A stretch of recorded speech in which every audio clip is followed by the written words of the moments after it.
I want you to imagine an entire scientific field just stopping, like a complete freeze on human progress for 1,300 years. Hard to even conceptualize that, honestly. Right.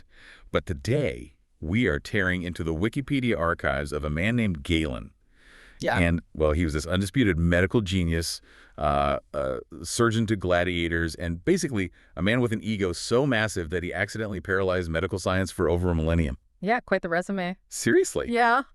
I mean, how do you go from saving lives in the dirt of a Roman arena to literally breaking the scientific method? Okay, let's unpack this. It's a huge shift. And, you really have to consider what it takes for a single individual to be so persuasive, so utterly dominant in their field, that centuries of future scientists look at their work and just decide, well, there's nothing left to discover. We're done. And that's the core mystery here for you listening. Because in an era like ours, where, information is constantly updated and rewritten, how does one person's version of reality become permanent? I mean, where does a guy like this even come from? Well, he comes from serious wealth. He was born in 129 CE in a city called Pergamon, which is in modern-day Turkey. And his father was this highly educated architect who was initially grooming Galen for, traditional philosophy or politics. Makes sense for a wealthy kid back then. Exactly. But that trajectory abruptly changes because of a dream. His father allegedly dreams that Asclepius, the Greek god of healing, appears and commands him to send his son to study medicine. Oh, wow. And in the 2nd century, I'm guessing you don't send a god straight to voicemail. You definitely do not. So at 16, Galen becomes an attendant at the local Asclepion. Which is like a temple. Sort of. Think of it as a cross between a religious temple, a hospital, and like a high-end wellness retreat. People from all over the Roman Empire traveled there seeking cures. So he spends years there, travels to Alexandria to study anatomy, but the moment he truly establishes himself happens back in Pergamon when he's 28. Right, because he decides he wants this incredibly lucrative, high-stakes job of chief physician to the gladiators. Yes. And I read about the stunt he pulled to get this job. It's called the Ape Challenge. But, how did this actually work? Did he just walk into a room with an ape and demand a job? Basically, yeah. It was pure public theater, completely designed to humiliate the medical establishment. He gathers the city's top doctors, these older elite physicians, and he takes a live ape, and with a scalpel, he completely eviscerates it in front of them. Wait, He literally spills its internal organs out on the table. Then he turns to these established doctors, hands them his tools, and just says, "Fix it." That is incredibly aggressive. How did they even react to that? They back down entirely. I mean, they wouldn't touch it. Why not, though? Were they just in shock, or did they actually not know how to put it back together? The latter, definitely. Yeah. You really have to understand the context of ancient medicine here. It was bitterly divided into two philosophical camps. You had the rationalists who believed you could unlock medical truth purely through theory and, reading old texts. And then you had the empiricists who basically rejected theory altogether and relied only on trial and error. So the elite doctors, Galen challenged, were mostly theorists. They didn't know how to navigate the complex layers of fascia and muscle and organ tissue in a bleeding, living subject. Right, because they just read about it. Exactly. So Galen steps up, methodically repairs all the damage, and sutures the ape back together perfectly. He won the gladiator gig right on the spot. That is wild. He had essentially proved they didn't know the actual physical architecture of the body, so he gets the job. And treating gladiators, I mean, that has to be a completely different universe from what the theorists were doing. Oh, completely. I picture it like being an NFL trauma surgeon today, or like a frontline combat medic. Right. You weren't sitting around debating the philosophy of health. You were dealing with massive hemorrhages and shattered bone. Yeah. Was this his secret weapon? That he wasn't afraid to just get his hands dirty? Absolutely. Galen famously called gladiator wounds windows into the body. Because, think about it, if a gladiator takes a deep slash to the thigh, Galen isn't just seeing a wound, he is observing the living biomechanics of muscle contraction. Wow, yeah. He's watching how the vascular system pulses in real time, and he realized that the rationalists and the empiricists were both only half correct. So he merged them. He argued that cutthroat doesn't even begin to cover it. When Galen arrives in Rome, the standard of care among the elite doctors is deeply, deeply intertwined with mysticism. They were heavily relying on divination. Like magic. Like reading the entrails of birds to diagnose a fever. Are you serious? And here comes the guy who learned his trade by physically holding the beating hearts of gladiators. I imagine he didn't play nice with the bird entrails crowd. Oh, he despised them. He started giving these flashy public demonstrations of living anatomy, openly mocking the local establishment. And things escalate dramatically when a prominent philosopher named Eudemus falls ill in the middle of winter with quartan fever. Okay, wait, pause there. What exactly is quartan fever, and why was it such a big deal that the other doctors couldn't fix him? So, quartan fever is what we now know as a specific strain of malaria. It's characterized by these brutal fever spikes that occur every 4 days. In ancient Rome, especially in winter, it was essentially viewed as a death sentence.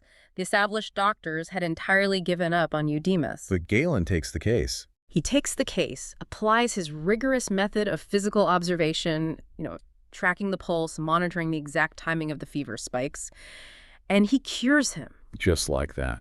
Well, he predicts the course of the illness so accurately that the local doctors actually accuse him of being a sorcerer predicting the future. Unbelievable. So he saves a prominent figure. You'd think that secures his position in Rome, right? Yeah. But Eudemus actually warns him to run for his life. Why is saving a philosopher a bad thing? Because in Rome, medical prestige equaled proximity to extreme wealth and imperial power. Eudemus warns Galen that 10 years prior, another young, brilliant doctor had come to Rome and shown up the establishment, and that doctor was murdered by his rivals. Oh, wow. Poisoned, along with all his servants. That sounds so paranoid, but also, honestly, it sounds entirely plausible for ancient Rome. Was Galen just an arrogant diva who couldn't handle criticism, or was his fear of assassination justified? Look, he was a diva, without a doubt. His writings are notoriously self-congratulatory, but the threat of assassination was incredibly real. The stakes were literal life and death, both for the patients and the practitioners. So Galen takes this warning to heart and actually flees Rome. He heads back to his hometown. He doesn't stay gone long, though, because he gets summoned back by Emperor Marcus Aurelius himself. And he walks right into an absolute nightmare, the Antonine Plague, which historians now suspect was an early appearance of smallpox. Yeah, it was an apocalyptic event for the Roman Empire. Estimates suggest 3.5 to 5 million people died. That's a mortality rate of 7 to 10%. It decimated the Roman army and even killed 2 co-emperors. And Galen is right in the thick of it. But what really stands out to me here is how he reacts. He doesn't write some historical lament about the collapse of society like other ancient writers did. He grabs his notebook and starts meticulously tracking the physical pathology. Yes, exactly. He's noting the black exanthema, these horrible fever blisters, the ulcerations in the windpipe, the specific diarrhea. I mean, why does he care so much about the specific color of a plague victim's stool? Because he is furiously trying to reverse engineer the mechanics of the disease. What's fascinating here is that while a historian like Thucydides documented the social impact of a plague, Galen only cared about the physical mechanism of survival. He believed that the body was basically a fluid-driven machine. Okay, so if the fluids are off... Right. If a patient's stool is black or their skin erupts in black blisters, Galen is analyzing that as the body desperately attempting to purge a toxic substance. He needed to understand exactly what the body was expelling so he could design a treatment to help flush it out. So he's constantly trying to look under the hood of the human machine. Which brings us to his most massive roadblock. Because he is obsessed with internal mechanics, but Roman law strictly forbids the dissection of human corpses. Right. It had been banned since around 150 BCE. So how does a guy who literally demands direct observation bypass a total legal ban on observing humans? Well, he pivots to animals. Initially, he uses Barbary apes, mostly because he noted their facial expressions and external anatomy were remarkably similar to humans. Later, to avoid drawing the ire of the authorities, he switches mostly to pigs. And this leads to what is arguably the most famous experiment of his entire career. Yes, the squealing pig experiment. Mm-hmm. Set the scene for us here. How did he actually execute this? So he sets up another piece of public theater. He has a live pig strapped down on a table in front of this huge crowd of Roman elites, philosophers, and rival doctors. The pig is squealing continuously, making an absolute racket. As pigs do. Exactly. Galen takes his scalpel, makes a very precise incision into the animal's neck, and locates a specific nerve, the recurrent laryngeal nerve. He ties a thread around it, and instantly the pig falls completely silent. Wow. It's still awake, still struggling, still breathing, but the mechanism for sound has been entirely shut off. I mean, that is a profound mic drop. Because at the time, philosophers, especially the Stoics, they believed that the voice, and by extension, human consciousness and rational thought, all originated in the heart. Yes, the cardiocentric view of the soul was completely dominant. And Galen, with one snip of a thread, proves definitively that the brain and the nervous system control the voice. He demonstrates that nerves are literally the wiring of the body. It's a brilliant deduction, truly. But this same workaround using animal models, it leads him into some colossal errors too, doesn't it? Because he assumes that what he finds inside a pig or an ape maps perfectly onto a human. It's the tragic flaw of his entire methodology. He extrapolated his animal findings to humans with supreme confidence. Because he dissected dogs and apes, he wrote that the human uterus was structured like a dog's. Oh, man. He concluded that the liver created venous blood out of food. He even declared that blood passed from one side of the heart to the other through tiny, invisible pores in the septum. Pores that just don't exist. Right, they simply do not exist. You know, I look at this like trying to reverse engineer a Ferrari engine. But the law says you aren't allowed to actually open the hood of a Ferrari. So you tear apart a riding lawnmower instead. That's a great way to put it. Like, you are going to learn some very real, universally true things about internal combustion. But if you try to draw a precise blueprint for a Ferrari based on that lawnmower, you are going to make some spectacularly wild assumptions about where the parts go. That analogy perfectly captures the danger of his method.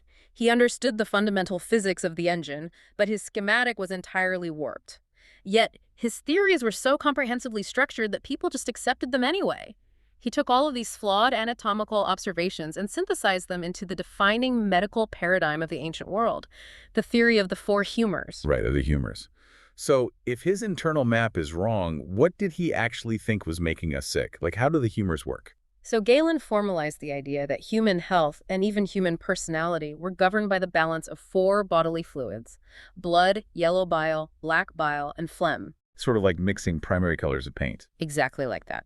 He believed that if you poured too much of one color into the mix, it changed the entire physiological and psychological makeup of the person. So what happens if the mix is off? Well, if you had an excess of blood, you were sanguine, meaning extroverted, flushed, and social. Too much yellow bile made you choleric, which is aggressive and passionate. An excess of black bile made you melancholic or depressed. And too much phlegm made you phlegmatic, calm, but perhaps sluggish. It's fascinating because it honestly sounds like an ancient version of a Myers-Briggs or Enneagram personality test. He's categorizing human behavior into biological buckets. He provided a unified theory of everything. For the ancient world, it was incredibly comforting to have a rational, physical explanation for why a neighbor was suddenly acting erratically or why someone caught a fever. Because it wasn't just the gods anymore. Right. The humors gave doctors a tangible thing they could try to fix through diet, bloodletting, or purging. So he maps the physical body, and he categorizes our personalities, but he takes it a step further, because he wants to locate the human soul itself using this biology.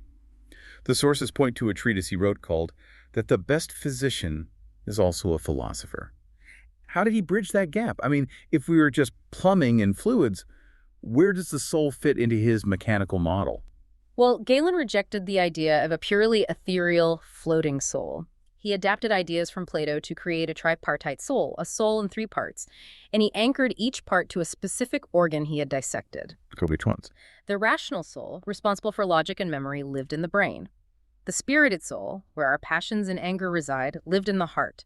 And the appetitive soul, which drives our natural urges and survival instincts, was seated in the liver. Okay, but wait. If I have an instinctive urge in my liver, how does the rational part of my brain know about it? Like, how do these organs talk to each other? This is where his engineering mindset comes back into play. He relied on the concept of pneuma, or vital spirit.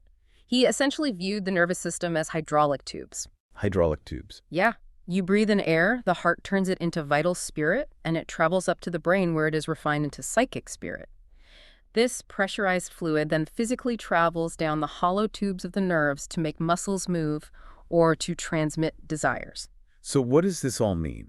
If the plumbing gets blocked or the pressure gets too high, what happens to your mind? The source mentions he actually pioneered an early form of psychotherapy in a book about curing the soul's passion. But how does talking to someone fix a biological fluid imbalance? It's brilliant, actually.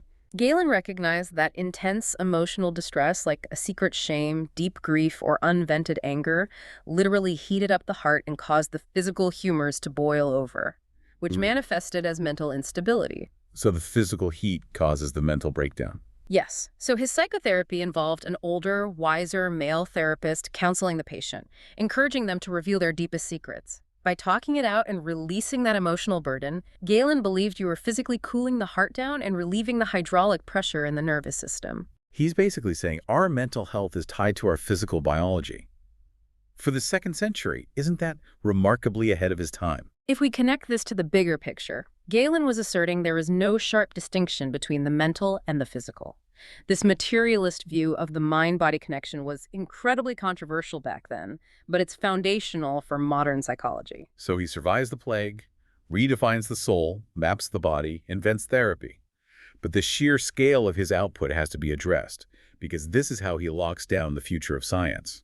Oh, he was a writing machine. He employed 20 scribes simultaneously. It is estimated he produced around 500 distinct treatises, totaling some 10 million words. 10 million words. I mean, the source notes that his surviving texts account for nearly half of all the extant literature we have from ancient Greece. Half. And that is after a fire in the Temple of Peace destroyed a massive portion of his library. It's staggering. And his arguments were so comprehensive, so logically tightly woven that after the Roman Empire fell, his works became the undisputed gold standard. They were preserved by Byzantine scholars and, crucially, by Islamic scholars. Right. In the 9th century, a translator named Hunayn ibn Ishaq translated 129 of Galen's works into Arabic. Which keeps the knowledge alive and eventually filters it back into medieval Europe, where he becomes known as the medical pope. The medical pope of the Middle Ages. And that title highlights the supreme irony of his legacy. I mean, Galen built his entire career by eviscerating apes, cutting nerves in pigs, and openly challenging the establishment's reliance on old texts. He demanded direct physical observation. But his followers completely abandoned his method. They did. They turned his observational results into unquestionable dogma. They worshipped the answers he got, but they threw away the scientific method he used to get them, and that echo chamber lasted for 1,300 years. It's just wild. It wasn't until 1242 that an Islamic physician named Ibn al-Nafis finally corrected Galen's flawed theory about how blood moves through the heart. And it wasn't until 1543 that Andreas Vesalius began widely dissecting human cadavers. Yeah, it's a long time to wait for an update. And there is this detail in the historical record that just blows my mind. When Renaissance doctors finally started looking inside human bodies and realized the organs didn't match Galen's drawings, they didn't conclude that Galen was wrong.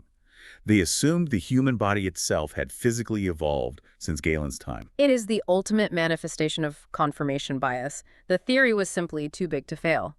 It took Vesalius picking up a scalpel and saying, I'm going to do exactly what Galen did. I'm going to look for myself to finally break the spell. He debunked Galen using Galen's own tool. It is a staggering narrative arc.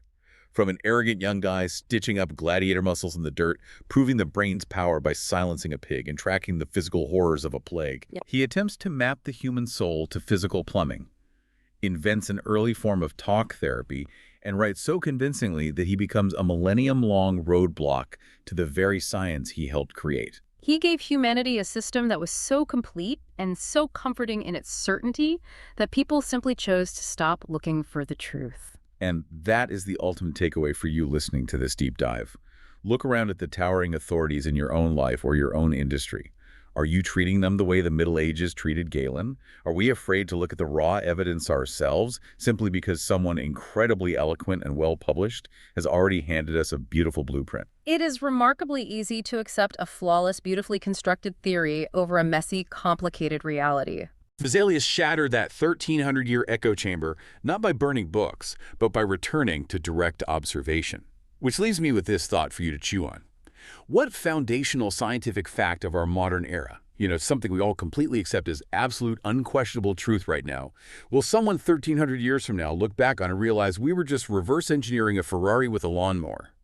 What established truth are we dissecting right now, genuinely believing we hold the answers, when really it's just the equivalent of a Barbary ape?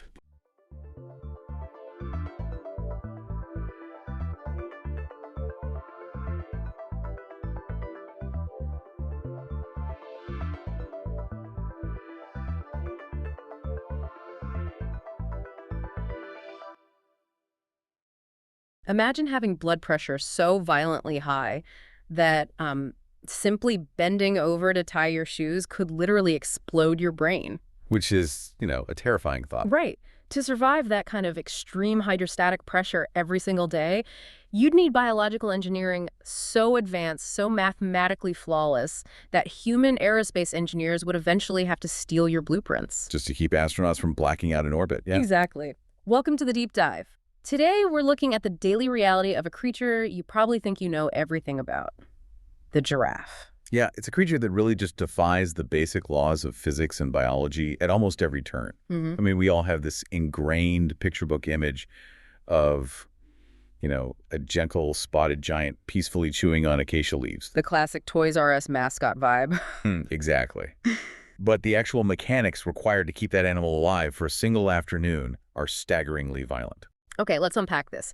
Our mission today is to take this massive stack of physiological research, evolutionary data, and behavioral ecology, and basically extract the insights that completely dismantle that cartoonish childhood image for you. Because the reality is so much weirder. Yeah. We're talking about extreme physical engineering, a raging taxonomic debate tearing through the scientific community, and a newly discovered matriarchal society that communicates in frequencies we can't even hear. Which is just wild. But to understand how an animal ends up with an anatomy that reads like a sci-fi novel, I guess we have to look at the crucible that forged it, right? Right. And for the giraffe, that crucible was a catastrophic climate shift. Yeah. So if we go back about 8 million years ago, the African continent was dominated by these continuous, really dense, lush tropical forests. Okay. But then the global climate drastically cooled and dried out. Those vast forests began to splinter and recede, and they were replaced by open, arid savannas. So if you're a forest-dwelling herbivore, you're adapted to eating soft, low-hanging tropical vegetation. And suddenly your food supply is just evaporating. It's like your favorite all-you-can-eat buffet suddenly moving all the food to the top shelf. That's a perfect way to put it. The ground-level foliage on this new savanna is tough. It's nutrient poor, and it's highly contested by literally every other grazing animal. The only untouched buffet is 20 feet up in the canopy of these drought-resistant trees. The ones that actually survived the climate shift. Exactly. So it was an absolute biological mandate: adapt to the canopy or go extinct. And the fossil record actually gives us a beautiful snapshot of this exact transition. Paleontologists discovered an extinct relative called Samotherium. Samotherium. Okay. Yeah, and when you analyze its cervical vertebrae, the neck bones, the elongation mechanics are already actively at work. Its neck length sits perfectly halfway between a modern giraffe and the giraffe's closest living relative, which is the okapi. Oh, the okapi. That's a fascinating counterexample, actually. It looks like a hybrid between a deer and a zebra. Yeah, it really does. And it survived because its specific ancestral lineage just never left the dense rainforests of Central Africa. It never faced that evolutionary pressure to reach higher. Right, it stayed in the buffet line that didn't move the food to the top shelf. But out on the unforgiving savanna, the giraffe's ancestors were caught in this millions of years-long arms race for altitude. Which is just a crazy visual. It really is. And that relentless drive upward caused a massive evolutionary radiation across the African continent. Populations spread out, adapting to slightly different regional pressures over millions of years, which actually is exactly what triggered the current taxonomic crisis you mentioned earlier. Oh, right. We're currently watching the scientific community tear up hundreds of years of established biology regarding what a giraffe actually is. Yeah, it's a huge mess right now. Because if you open a textbook from even 10 years ago, it will tell you there is exactly one species of giraffe. Giraffa camelopardalis, I think. Okay. A classification handed down by Carl Linnaeus back in 1758. Yep, the one and only. But then two massive genomic sequencing studies, one in 2016 and another in 2021, just completely upended that. They looked deeply into the DNA and concluded there aren't one, but 4 distinct species. 4 species, yeah. The northern, the southern, the reticulated, and the Maasai giraffes. And then those are further divided into 7 subspecies. Which is a huge jump from just one. It is. The sequencing revealed a staggering degree of genetic isolation. The DNA evidence shows that some of these populations haven't exchanged a single strand of genetic material in the wild for 1 to 2 million years. Wait, 2 million years? Yeah, they are literally as genetically distinct from each other as a polar bear is from a brown bear. Okay, but I have to challenge this conclusion a bit. So sure. In evolutionary biology, we're increasingly using what are called multi-species coalescent methods. Essentially, using highly sensitive statistical algorithms to analyze tiny, tiny differences in allele frequencies over time. Right, the supercomputer approach. Exactly. So are scientists just splitting hairs here?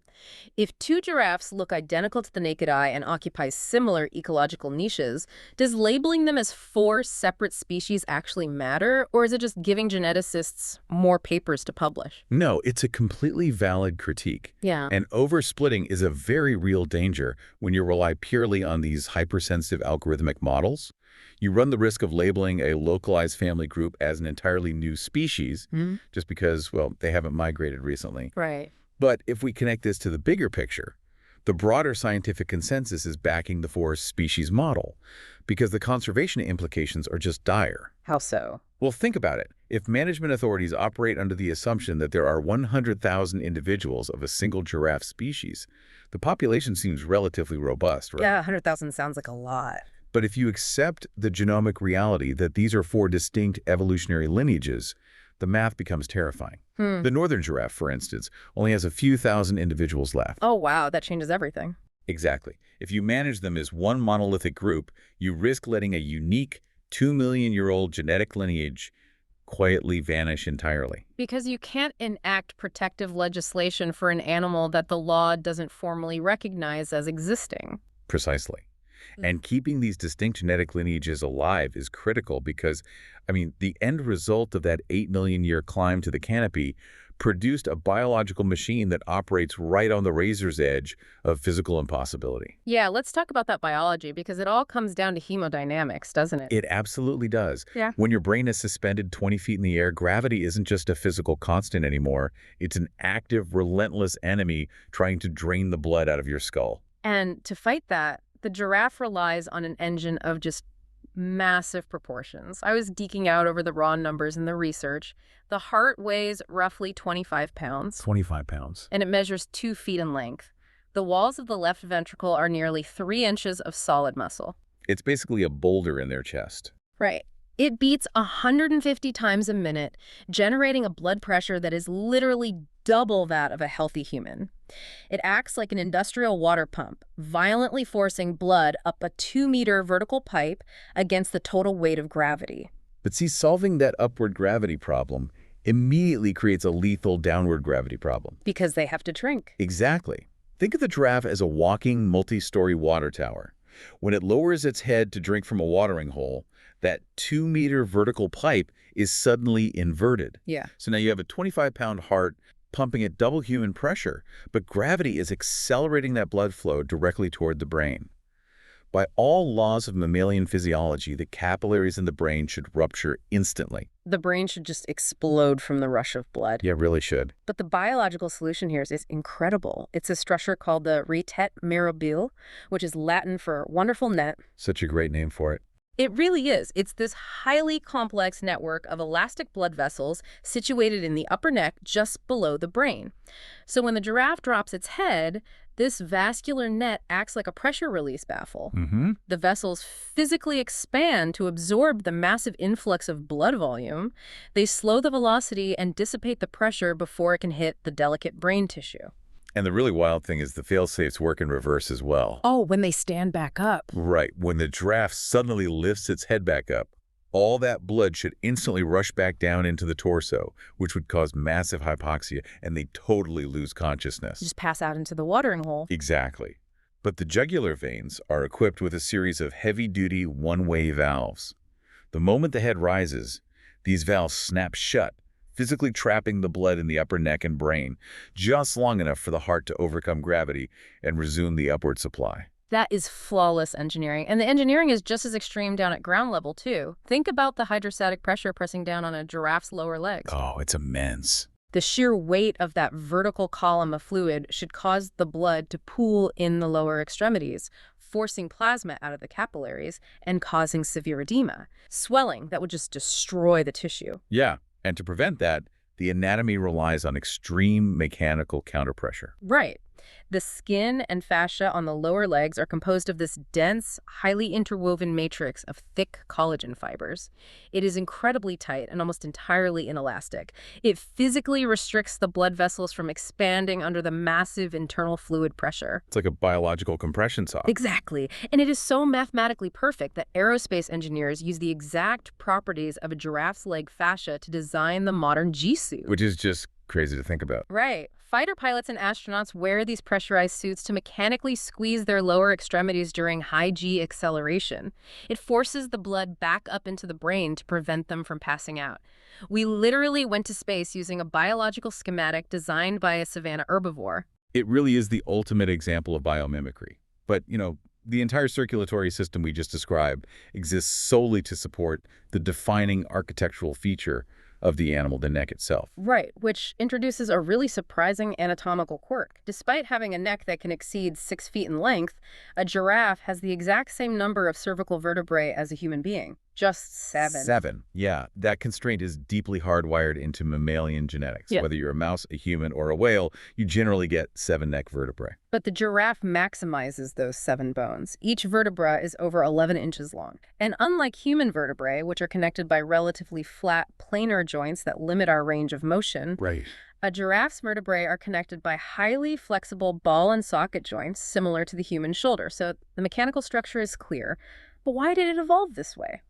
This brings up a surprisingly fierce evolutionary debate. It really does. For over a century, the scientific community just accepted Charles Darwin's competing browsers hypothesis. The idea was simple. Necks grew long simply so the animals could reach the high canopy leaves that antelopes couldn't access. Right, the food scarcity argument. Exactly. It's an elegant, intuitive explanation. But recently, this highly aggressive counter-theory gained massive traction in evolutionary biology, called the sexual selection hypothesis. And this theory completely discards the food argument. Instead, it posits that the neck evolved as a weapon. Specifically for a brutal combat style called necking. Yes.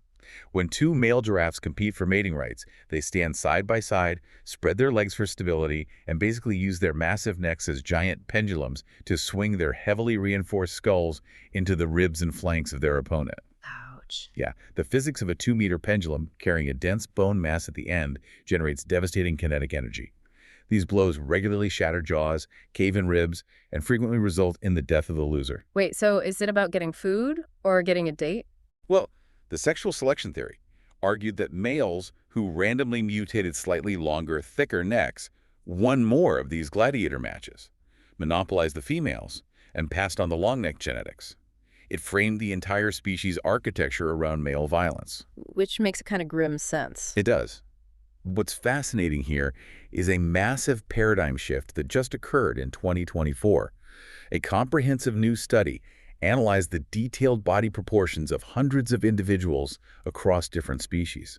And the researchers found that while males absolutely possess thicker necks to withstand the impacts of combat, Right. the females actually have proportionally longer necks relative to their body mass. Wait, really? The females? Yes, which fundamentally shatters the sexual selection hypothesis. Yeah.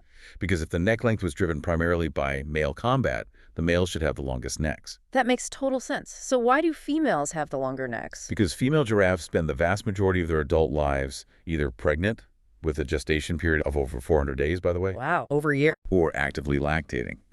The caloric demands placed on their bodies are astronomical. So it comes back to the nutritional burden. Mothers have to sustain themselves and their calves. Exactly. The researchers concluded that the extreme elongation of the neck was driven specifically by the immense nutritional burden placed on mothers. The extra length allows females to forage much deeper into the dense, thorny canopy, accessing premium calories with high mechanical efficiency. So Darwin's food-based theory was right all along. Pretty much, yeah. But the driving evolutionary force wasn't just general competition with other species, it was the intense energetic demands of female reproduction. That is amazing. The iconic shape of the species was engineered by working mothers trying to keep their offspring alive, not by males beating each other senseless. Precisely. And I imagine that female-driven necessity cascades directly into how they structure their entire society, right? Because the way they use their necks for survival naturally leads into how they interact with each other. Oh, absolutely. Because of the caloric demands that keep them foraging in the canopy also dictate how they communicate and survive. And it turns out their social lives are incredibly complex. Which is funny because for a long time there was this myth that giraffes are completely mute. Yeah, field biologists completely misunderstood their social dynamics for decades because of that. The assumption was that pushing a sufficient volume of air up a 2-meter trachea to vibrate vocal cords was physically impossible. But it's a total myth. They snort, they sneeze, they hiss, and creepily enough, they hum to each other at night. They do. And they don't just hum normally, they utilize Helmholtz resonance. Okay, break that down for us. It's a brilliant acoustic mechanism. Helmholtz resonance is the exact same physical principle that produces a low-frequency tone when you blow air over the open mouth of an empty glass bottle. Oh, right, like that deep hollow sound. Yeah, the air inside the cavity oscillates, creating a deep sound wave.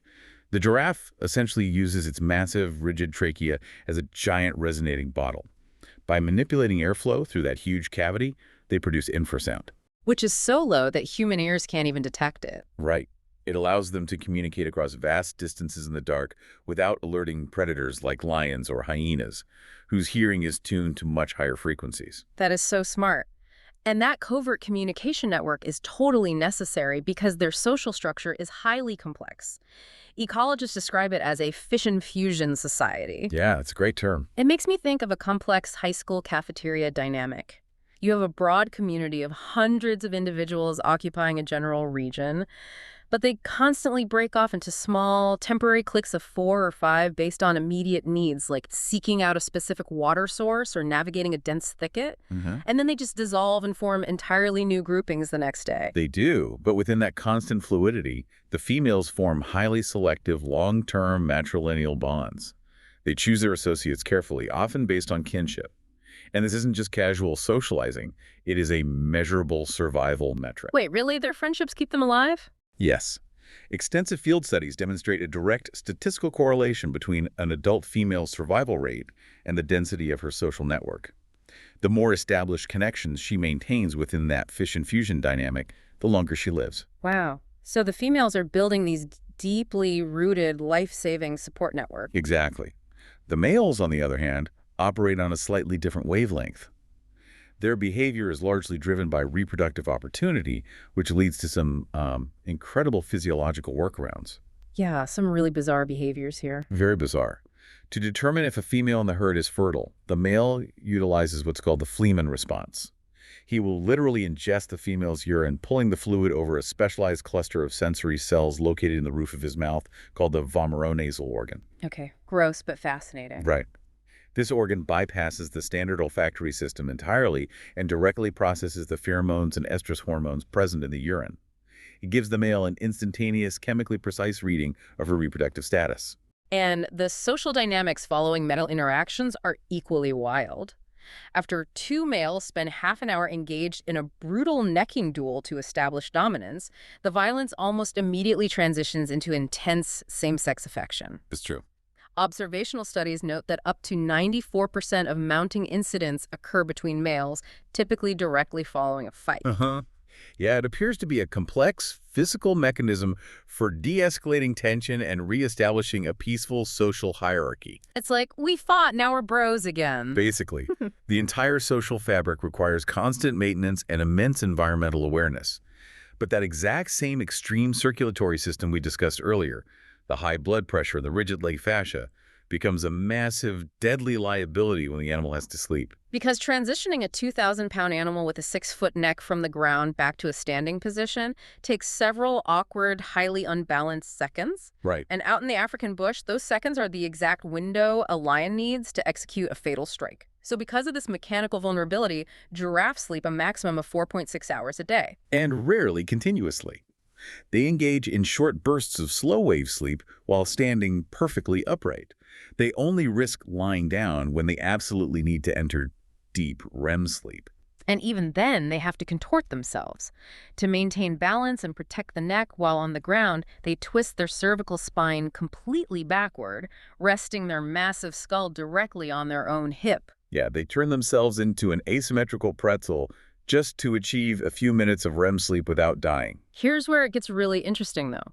With such unique social bonds and fragile biology, how do they survive right from the start? Because that relentless pressure from predators dictates the very first moments of a giraffe's life. The birth is terrifying. Right. The mother, after her 400-day gestation, gives birth completely standing up. So the calf's introduction to the world is a violent 2-meter free fall straight down to the hard earth. It seems so brutal, but the mechanics of that drop are actually essential.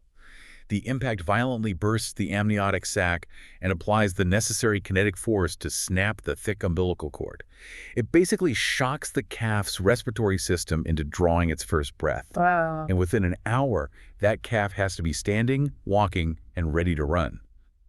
Because a newborn giraffe is a prime target for leopards, hyenas, and lions. But to counter that threat, that matriarchal society we talked about kicks in. The mothers establish calving pools.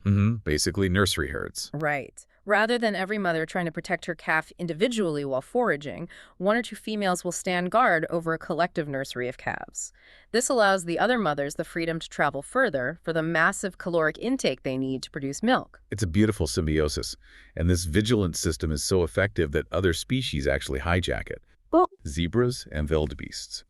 They will intentionally alter their migration paths to graze alongside giraffe herds. They use the giraffes as living 20-foot watchtowers. The moment the giraffes spot a lion hidden in the tall grass and react, the zebras use that visual cue as an early warning system. that is incredible. They are literally the watchtowers of the savannah. And humans have recognized this towering presence for millennia, too. They are etched into 8,000-year-old Saharan rock art and possess their own distinct hieroglyph in ancient Egypt. They've always captivated us. There is even a fascinating cultural tradition among the Hummer people of Kordofan in Sudan. They prepare a specialized drink called nuok, which is derived from the liver and bone marrow of the giraffe. The local tradition holds that consuming the drink induces vivid hallucinations, which they interpret as the ghosts of the giraffes returning to communicate with the living. Which is such a striking image. And that deep spiritual reverence makes the current reality of this species incredibly difficult to process. I mean, ecologists refer to the giraffe's current trajectory as a silent extinction. A silent extinction. Why silent? Because they are fixtures in every zoo, and they serve as iconic children's toys, so the general public just assumes their populations are thriving. But the data tells a deeply alarming story. In 1985, an estimated 155,000 giraffes roamed the wild. Today, that number has crashed to roughly 97,500. Yeah. They're quietly vanishing from the landscape. What's driving it?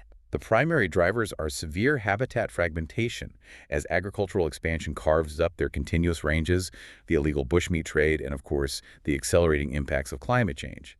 As severe droughts become the norm in regions like northern Kenya, water sources evaporate, and the canopy foliage dies off. Right. This forces desperate pastoral herders and their livestock directly into the remaining wildlife reserves. It sparks intense, often fatal competition over the last remaining resources. It is a convergence of pressures that strikes directly at the vulnerabilities of their extreme biology. So for you listening, the next time you encounter a giraffe, you aren't just looking at a tall, peaceful herbivore. No, not at all. You are looking at a deeply complex, socially intelligent marvel of cardiovascular engineering. An organism that pushes the absolute boundaries of hemodynamics, whose very shape is a testament to the endurance of mothers, and whose humming society is quietly disappearing while we look the other way. They are a true masterclass in biological engineering and resilience. But analyzing their evolutionary history, this raises an important question we need to consider. What's that? We know from the fossil record of Samotherium that the giraffe evolved its extreme height 8 million years ago, precisely because its environment transformed from a lush, generous forest into a harsh, dry savanna.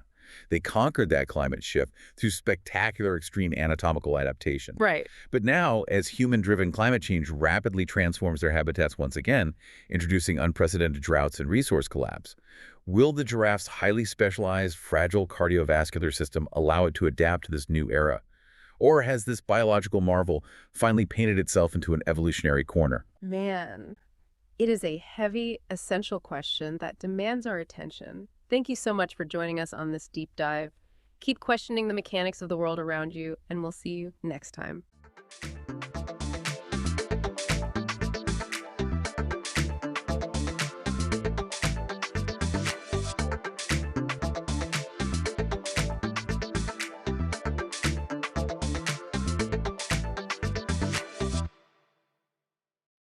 Usually, when we think about monumental human achievements, we picture giant laboratories or, I don't know, massive equations. Right, like highly explosive rocket fuel and all that noise. Exactly. We tend to equate power with fire and noise.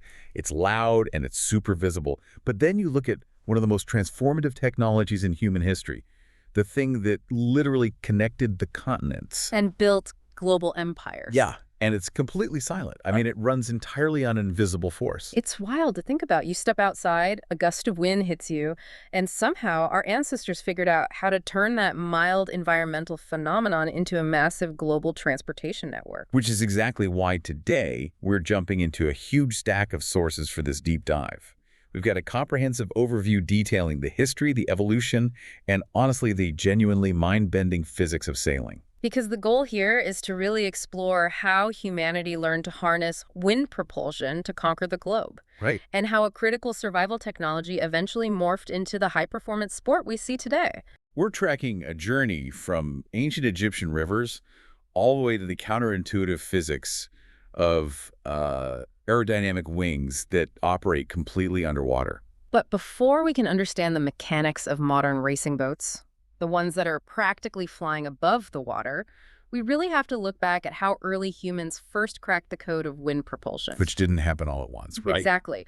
The sources indicate that sailing wasn't a single eureka moment in one specific location. It was independently invented in at least two totally different regions. Oh, wait. Yeah, first in the Mediterranean and Middle Eastern rivers, and then completely separately in island Southeast Asia. Okay, let's unpack this because the geography itself essentially acted as like a training wheel setup for early navigators. That's a great way to put it. The Nile River, right around 3100 BCE, is the ultimate example of this. The river's current naturally flows from south to north, but the prevailing wind in that region blows from north to south. What's fascinating here is how it creates a naturally occurring two-way highway. Just a total geographic freebie. Exactly. You just float your vessel in the current to go north, which is an unobstructed trip of hundreds of miles. And then when you need to return, you hoist a primitive sail and let the prevailing wind push you back south against the current. It's as if the Earth was begging us to invent the sail. Seriously. The environment provided an incredibly forgiving nursery for early maritime experimentation. But while the West was, floating up and down a relatively safe river, you have the Austronesian expansions starting around 3000 BCE. Which is a completely different ballgame. Completely different. These people expanded from southern China and Taiwan into the islands of maritime Southeast Asia, Micronesia, Polynesia, and eventually all the way to Madagascar. And their technology had zero commonality with Western or even Chinese boats. Right. They were building outriggers, catamarans, and these highly distinctive crab claw sails. They were also navigating vast stretches of open ocean using stick charts to read wave swells, which is just incredible. It is. But the true genius of the Austronesian expansion was their fundamental exploration strategy. They built craft specifically capable of sailing upwind. Yeah, that was the game changer. I look at that upwind capability as the ultimate historical cheat code. When they set out to explore the unknown expanse of the Pacific, they would deliberately sail against the prevailing winds. Right, which sounds counterintuitive until you realize why. Exactly. If they discovered a new island, perfect. Yeah. But if they found nothing, or if their supplies started running low, they had built-in risk management. They could just turn the boat around and have a guaranteed, incredibly fast downwind ride straight back home to safety. And what's fascinating here is that they mastered that survival architecture purely through observation and feel. I mean, thousands of years before the mathematics of fluid dynamics even existed. Just feeling the wind and the wave. Exactly. And once human societies internalized these mechanics, the economic implications fundamentally restructured the world. The Roman Empire gives us a stunning data point on this. Oh, the grain trade data. Yeah, during the classical period, Rome was consuming about 150,000 tons of Egyptian grain every single year. That scale is just hard to wrap your head around for the ancient world. Yeah. 150,000 tons. And the economics of moving it are even wilder. Yeah. According to the historical data in our sources, it cost less for a Roman sailing ship to carry grain 1,126 nautical miles across the entire Mediterranean Sea. Than it did to move it over land, right? Yes, than to move that exact same cargo just 15 miles over land by wagon. Wow. So water transport, powered by a completely free energy source, became the undisputed king of global logistics for millennia. It dictated the growth of the modern world. Totally. Even fast-forwarding to the industrial era, the sheer volume of maritime traffic is staggering. The coal trade from the River Tyne to London required 4,395 sailing cargoes in the year 1795 alone. 1795. That's a lot of boats. Sailing was literally the heavy industrial backbone of the planet. But the evolution of the vessels themselves tells a fascinating story about shifting human priorities, too. In ancient times, the heavy merchant vessels were powered by sail, but naval power-like, the actual warships, were galleys. Right, oar-powered ships like the biremes and triremes. Yeah. Their entire operational purpose was just to be a delivery system for hand-to-hand combat. They would ram into each other, and soldiers would literally jump across the decks. And they relied on human oarsmen because they needed sudden bursts of speed and precise maneuverability in battle. Early square sails just couldn't provide that. Right. And that dynamic didn't really change until around the year 1500, when structural innovations allowed sailing vessels to mount heavy broadside cannons through gun ports. This is a huge turning point. Massive. That single technological leap shifted naval warfare entirely. It moved from ramming tactics to forming a line of battle, completely revolutionizing global power dynamics. Making the heavily armed sailing ship the ultimate geopolitical weapon. Exactly. But the absolute peak of raw sailing performance was arguably in commerce, specifically the 19th century Baltimore Clippers. Oh, these were incredible machines. You're looking at ships with masts 100 feet high, designed with incredibly fine lines to move high-value, time-sensitive cargo like tea from China as fast as humanly possible. They were just built for pure speed. The Clippers could hit 19 knots, which is about 35 kilometers an hour, covering up to 465 nautical miles in a single day. And they were doing that using nothing but wind. I mean, iron-hulled sailing ships actually dominated the bulk cargo trade right up to the end of the 19th century. Here's where it gets really interesting, though, because that brings up a massive historical misconception. About steamships. Yeah, we tend to assume the steam engine came along and simply blew sailing ships out of the water with raw speed and power. But the early steamships were sluggish. Really sluggish. They could barely make 8 knots. Meanwhile, the Clippers are flying past them at 19 knots. Plus, the sailing ships didn't have to stop every few days for fresh water for the boilers. Or waste half their precious cargo capacity storing giant piles of coal just to burn. Exactly. If we connect this to the bigger picture, the transition away from wind wasn't about speed at all. It was entirely about supply chain predictability. Oh, that makes so much sense. Yeah, the wind is a free energy source, sure, but it has no respect for a quarterly earnings report. Ship-owning investors required guaranteed return schedules on their massive capital investments. So a steamship might be slower on a good day, but it could run on a strict timetable. Precisely. Plus, steamships could take much shorter, more direct routes. They could motor straight through the doldrums where sailing ships would just sit stranded. Right. And eventually, they could pass through the Suez and Panama canals, which sailing ships really struggled to navigate effectively because of the narrow confines and fluky winds. That predictable timetable is what finally rendered commercial sailing uneconomical. It pushed the practice out of global logistics and transitioned it firmly into the realm of modern recreation, passion, and high-tech sport. Which is a fascinating pivot. It is.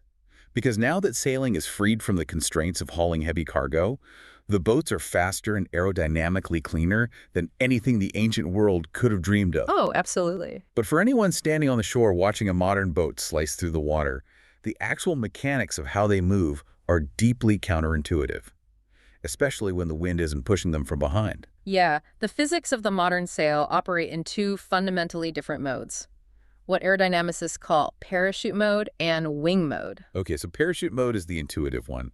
You are sailing downwind, the wind is behind you, and the sail is literally just catching the air. Right, catching it like a bag. Yeah, the airflow is detached, swirling around in turbulent eddies in front of the sail, and the dominant force moving the boat is just plain drag. But parachute mode is actually the highly inefficient way to sail. The true speed and power happen in wing mode when a boat is sailing close to the wind. Moving into the wind. Exactly. In this mode, airflow remains attached to both sides of the sail, and the fabric acts identically to an airplane wing standing vertically. It generates lift. So the boat is being pulled forward by a pressure gradient rather than being pushed. Yes. As the air follows the curved path, Along the leeward side of the sail, that's the backside curving away from the wind, the air accelerates, which drops the pressure. And the windward side has relatively higher pressure. Right, and the sail naturally wants to move toward the lower pressure, generating a massive lifting force perpendicular to the wind direction. And because of that aerodynamic lift, the wind the sailors actually feel on their faces isn't the true wind that's blowing across the water. The sails operate entirely on a concept called apparent wind. Apparent wind is crucial to understand here. So what does this all mean? The apparent wind is the combination of the true wind, like what a stationary flag on a beach would show, and the wind created by the boat's own forward velocity. It's real. The best way to visualize this is sticking your hand out the window of a moving car on a totally windless day. Yeah. You feel a massive rush of air hitting your hand simply because of your forward speed. Right. On a sailboat, you take the true wind hitting the side of the boat, add the wind you were generating by moving forward, and combine those two vectors. That resultant angle and speed is your apparent wind. And that combination is the actual motive power the sails consume. The faster the hull cuts through the water, the more extreme that vector calculation becomes. Take ice boats, for example. Oh, ice boats are crazy. They really are.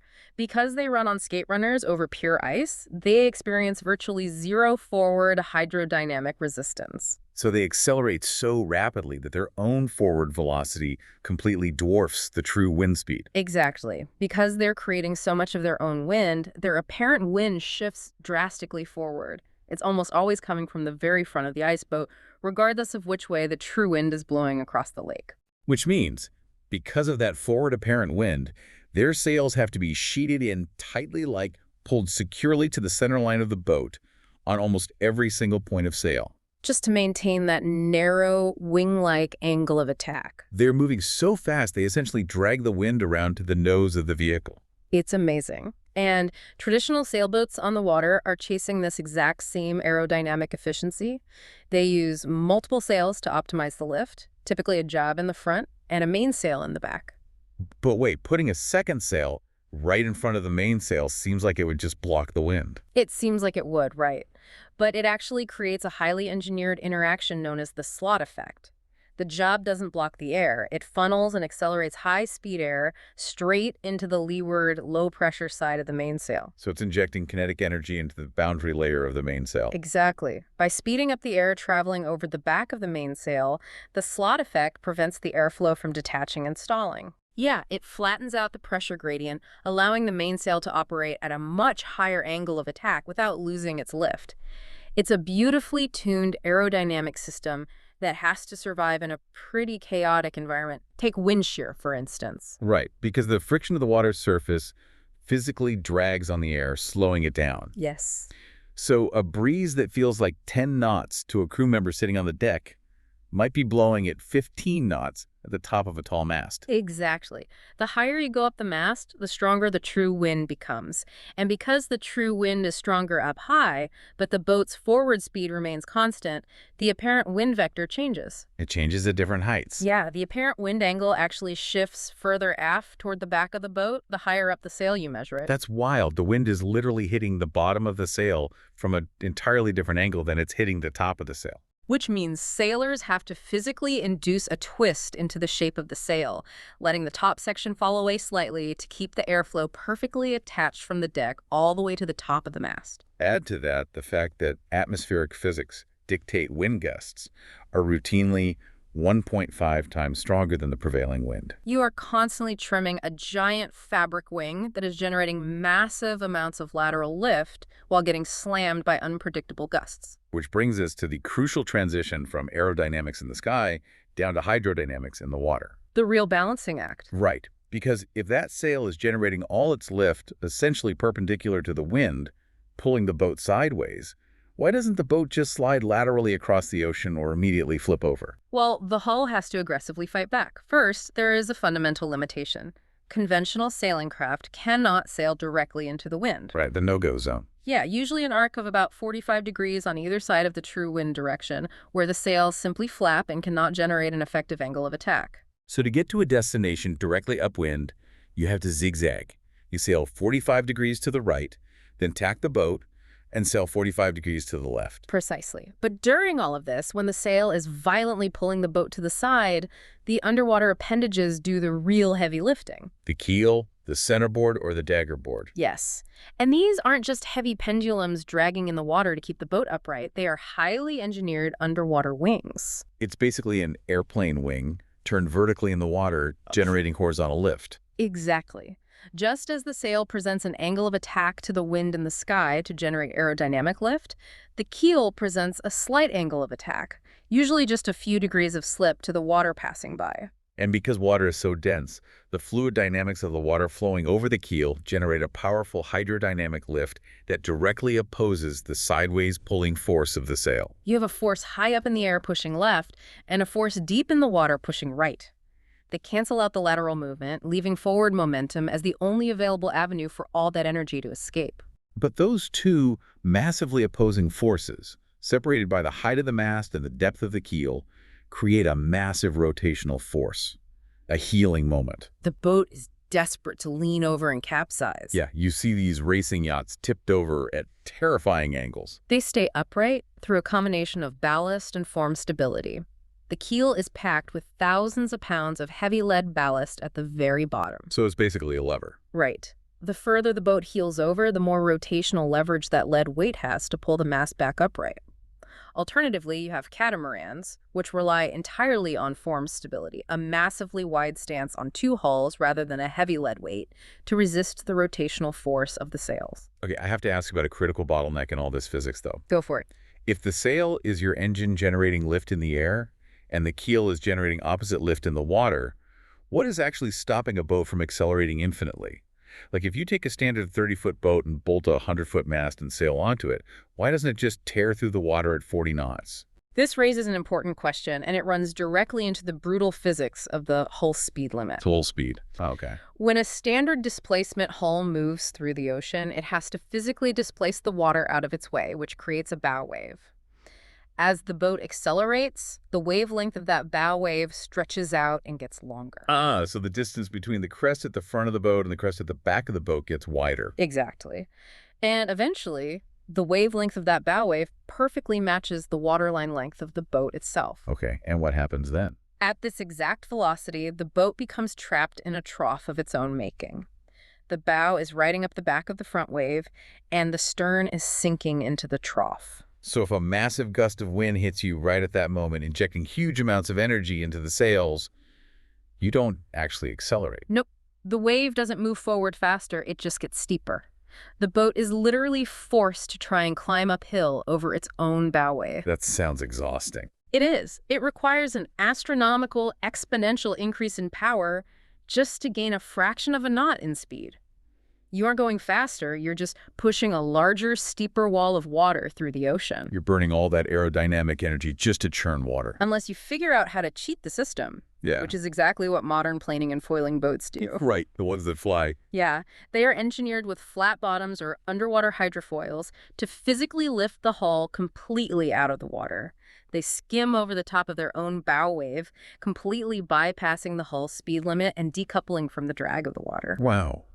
When you watch a modern sailing machine heeling over intensely, balancing on a single hydrofoil and slicing through the water at 50 knots, it's just a breathtaking sight. It really is. It isn't falling. It is existing in a state of perfectly balanced dynamic equilibrium between aerodynamic forces in the sky trying to rip it over and hydrodynamic forces in the water locking it in place. We've tracked an incredible evolution today. I mean, we started on the ancient currents of the Nile and looked at the Austronesian navigators who used upwind geometry to discover entirely new worlds. Worlds they couldn't have reached otherwise. Exactly. Then we watched the industrial transition, where the reliable timetable of the steam engine replaced the raw wind-powered speed of the commercial clippers. Shifting the whole paradigm of trade. And finally, we unpacked the invisible mechanics operating right in front of us. Pressure gradients, apparent wind vectors, the slot effect, and the epic battle between hull speed and lateral resistance. It's a vast amount of physics that we've codified into hard mathematics over the last few centuries, but the truly remarkable part of this entire technological arc is the timeline. Yeah, think about when this all started. The Austronesians mapped the largest ocean on the planet without access to a single mathematical equation regarding fluid dynamics, boundary layer separation, or apparent wind vectors. They didn't calculate lift. No, they didn't calculate it. They felt it through the wooden tiller. Long before we had the math to build airplane wings, human beings were intuitively manipulating the exact same aerodynamic forces using woven palm leaves in the middle of the Pacific. That's unbelievable. We had essentially mastered the physics of horizontal flight thousands of years before we ever left the ground. So the next time you step outside and feel a sudden gust of wind, I want you to consider what other invisible forces or natural currents might exist in your own life. Oh, I love that. Right. Think about whether you might be fighting against them unnecessarily and whether you might be able to harness them just by adjusting your own sails.